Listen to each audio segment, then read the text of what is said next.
உங்கள் வீட்டில் இருக்கிற பொட்டுக்கடலையை வச்சு 10 நிமிஷத்தில் நல்ல ப்ரோட்டீன் ரிச்சான பொட்டுக்கடலை லட்டு எப்படி செய்கிறதுன்னு பார்க்கலாமா?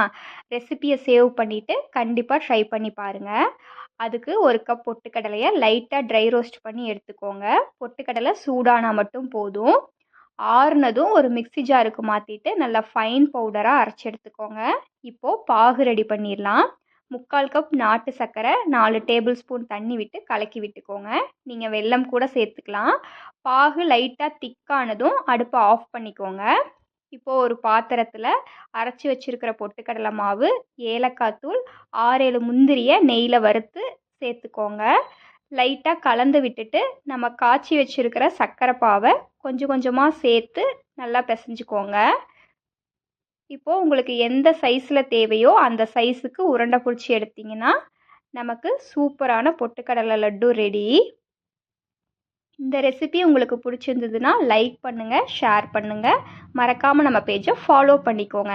தேங்க்ஸ் ஃபார் வாட்சிங்.